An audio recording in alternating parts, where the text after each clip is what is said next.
ডাংবডি খেতি এইটো অতি সহজে হোৱা খেতি। ইয়াক আপুনি মাটিডৰা চহাই তাত গুটিকেইটা দি তাত অলপ গোবৰ জাবৰ দিলেই ডাংবডি গছকেইজোপা লহপহকৈ এনেকৈ ধুনীয়াকৈ বাঢ়িব। কিন্তু যেতিয়া ডাংবডিবিলাক লাগিবলৈ আৰম্ভ কৰে তেতিয়া ইয়াত কিছুমান সমস্যাই দেখা দিয়ে। সেই সমস্যাবিলাক কেনেকৈ সমাধান কৰিব পাৰিম আৰু ডাংবডি কেতিয়া খেতি কৰিলে আমি বজাৰত ভাল দাম পাম তাৰ বিষয়ে মই ভিডিঅ'টোত আজি দুআষাৰ ক'বলৈ আৰম্ভ কৰিছোঁ। তেন্তে ভিডিঅ'টো আৰম্ভ কৰোঁ আহক।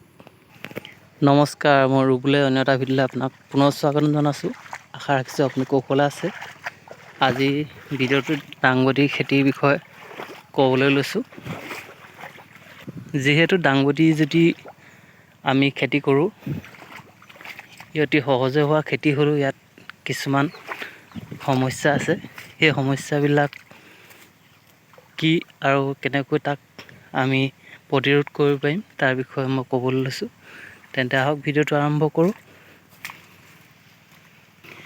যদিও ডাংবডি খেতিটো সহজে হোৱা খেতি, প্ৰথমতে মাটি এনেকৈ যদি দ পথাৰত কৰে এনেকৈ ধুনীয়াকৈ ভেটি তুলিব লাগিব।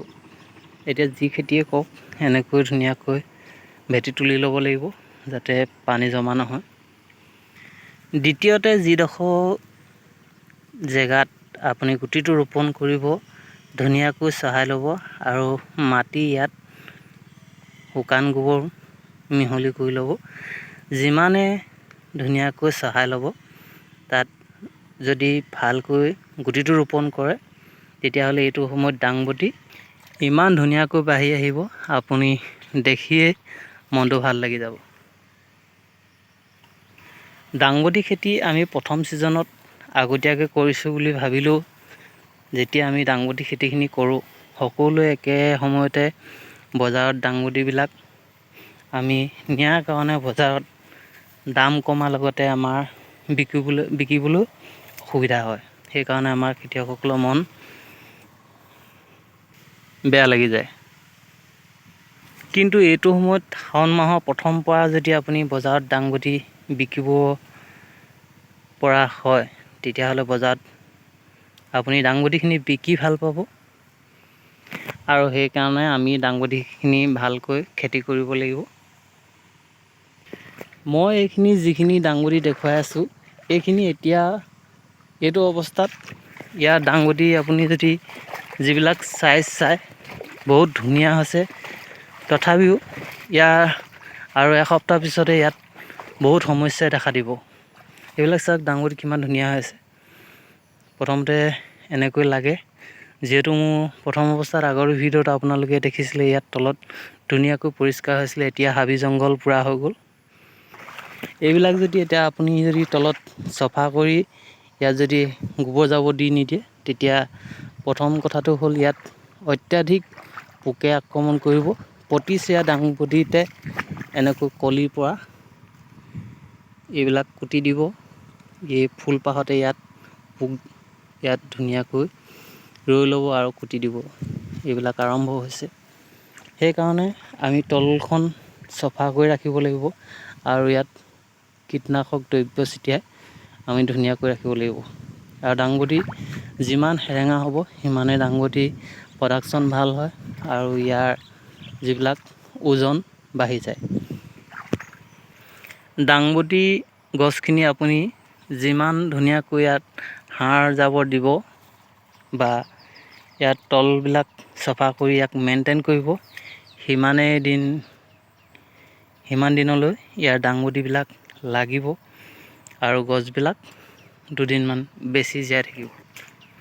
আমি যদি অকল এনেকৈ লাগিছে বুলি ইয়াত এতিয়া যদি কোনো সাৰ জাবৰ নিদিয়াকৈ এনেকৈ ৰাখোঁ, দুদিনমানৰ পিছত গছখিনিয়ে এইখিনি যিখিনি সাৰ পাই আছে সেইখিনিৰ পৰা যিখিনি উৎপাদন দিব লাগে দিব, তাৰপিছত গছখিনি ৰঙা হৈ মৰি যাব। সেইকাৰণে গছখিনি এনেকৈ থকা অৱস্থাতে ইয়াক ধুনীয়াকৈ গুৰিবিলাক চফা কৰি ইয়াত সাৰ জাবৰ দিব লাগে, তেতিয়া গছবিলাক কিছুদিন বেছি জীয়াই থাকিব।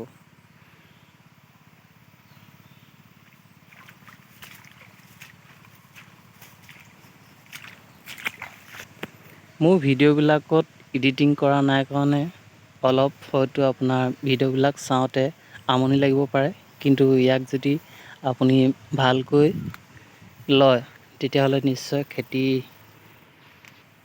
খেতি কৰাৰ সময়ত আপোনাৰ ভাল উপকাৰ হ'ব। মই ভিডিঅ'টো বেছি দীঘলীয়া নকৰোঁ। এইটো সময়ত আপুনি যদি আৰু কিবা খেতি কৰোঁ বুলি ভাবে তেতিয়াহ'লে শেহতীয়াকৈ ভেন্দি খেতিও কৰিব পাৰে। এতিয়া জিকা কৰোঁ বুলিও শেহতীয়াকৈ কৰিব পাৰে। আৰু দাংবডি তিয়ঁহটো আপোনালোকে এতিয়া আহিন মাহলৈকে খেতি কৰিলে কোনো অসুবিধা নাই। আৰু আগতীয়াকৈ যদি কৰোঁ বুলি ভাবে তেতিয়াহ'লে জাতিলাও খেতি বহুত সুন্দৰভাৱে কৰিব পাৰে। ভিডিঅ'টো আৰু বহুত দীঘলীয়া নকৰোঁ। দাংবডি খেতিত সবিশেষ আপুনি যদি জানো বুলি ভাবে তেতিয়াহ'লে আমি চমুকৈ ক'বলৈ হ'লে তলৰ যিবিলাক গুৰি আছিলে গুৰিবিলাক চফা কৰি ৰাখিব লাগে আৰু কীটনাশক দ্ৰব্য ছটিয়াই ৰাখিব লাগে, যাতে পোকে আক্ৰমণ কৰি ফল ফুলবিলাক নষ্ট কৰিব নোৱাৰে। আৰু এনেকৈ যদি পাত এনেকৈ নধৰা হৈ থাকে, পূৰা এনেকৈ হাবি হৈ যায়, তেতিয়াহ'লে পাতবিলাক অলপ কাটি দিব লাগে, কিয়নো পাতবিলাকৰ মাজতে পোকে বাঁহ সাজি ইয়াত সিহঁতে বাস কৰে। তেনেহ'লে অতি সহজে এনেকৈ এডৰা দাংবডি খেতি কৰক।